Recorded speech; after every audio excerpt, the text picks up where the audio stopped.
ಇದು ಪ್ರಾರ್ಥನಾ ಮಾಡಲಾರದೆ ಹೋಗ್ತಿದ್ರಲ್ಲ, ಅದೇ ರಹಸ್ಯ. ನೀವು ನಿಮ್ಮ ವೈಯಕ್ತಿಕ ಜೀವನದಲ್ಲಿ ಪ್ರಾರ್ಥನಾ ಮಾಡೋದು ಪ್ರಾರಂಭ ಮಾಡಿದ್ರೆ, ದೇವರಿಗೆ ನೀನು ಏನು ಹೇಳಿದೆಯೋ, ದೇವರ ವಾಗ್ದಾನ ನಿಮ್ಮ ಮೇಲೆ ಏನು ಬಂದವೋ ಅವೆಲ್ಲ ನೀವು ನೆರವೇರಿಸ್ಕೊಂತೀರ. ಆಮೇಲೆ ಹಲ್ಲೆಲೂಯಾ.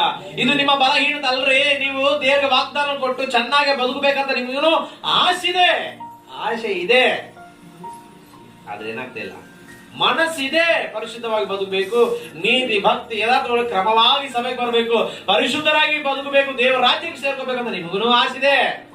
ಬಟ್ ಆ ಆಸೆ ನೆರವೇರ್ಸಕ್ ಆಗ್ತಾ ಇಲ್ಲ. ಯಾಕೆ ಅಂತಂದ್ರೆ ನಿಮ್ಮಲ್ಲಿ ಪ್ರಾರ್ಥನೆ ಇಲ್ಲ. ಏನಿಲ್ಲ?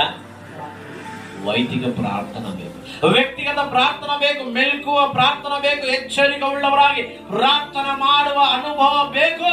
ಇವತ್ತು ಪ್ರಾರ್ಥನಾ ಕಡಿಮೆ ಆದ ತಕ್ಷಣ ಏನಾಗ್ತದೆ, ನಾವು ತಪ್ಪಿ ಹೋಗ್ತಾ ಇದ್ವಿ, ನಾವು ಬಿದ್ದು ಹೋಗ್ತಾ ಇದ್ವಿ, ನಾವು ನಳಿ ಹೋಗ್ತಾ ಇದ್ವಿ. ಇವತ್ತು ಒಬ್ಬ ವ್ಯಕ್ತಿ ಹೋಗಿ ಪಾಪ ಮಾಡ್ತಿದ್ದಾನಂದ್ರೆ ಆ ವ್ಯಕ್ತಿ ಒಳಗೆ ಏನಿಲ್ಲ ಅಂದ್ರೆ ಎಚ್ಚರಿಕವಾಗಿ ಪ್ರಾರ್ಥನೆ ಮಾಡುವ ಪರಿಸ್ಥಿತಿ ಇಲ್ಲ. ಎಚ್ಚರಿಕವಾಗಿ ಪ್ರಾರ್ಥನೆ ಮಾಡುವಂತ ಅನುಭವ ಇಲ್ಲದಗೋಸ್ಕರಲಿಂದ ಅವರು ಬಿದ್ದು ಹೋಗ್ತಾ ಇದ್ರು, ಅವರು ಪಾಪ ಮಾಡ್ತಾ ಇದ್ರು, ಅವರು ಬಲಹೀನರಾಗ್ತಿದ್ರು, ಅವರು ಜಗಳ ಆಗ್ತಿದ್ರು, ಅವರು ಹೋರಾಟದಲ್ಲಿ ಬಿದ್ದು ಹೋಗ್ಬಿಟ್ಟಿದ್ರು.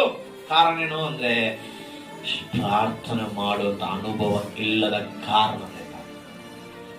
ಇವತ್ತು ನಾವು ಶೋಧನೆ ಜಯಿಸಕ್ ಆಗ್ತಿಲ್ಲ ಅಂದ್ರೆ ನಮ್ಮಲ್ಲಿ ಪ್ರಾರ್ಥನೆ ಮಾಡು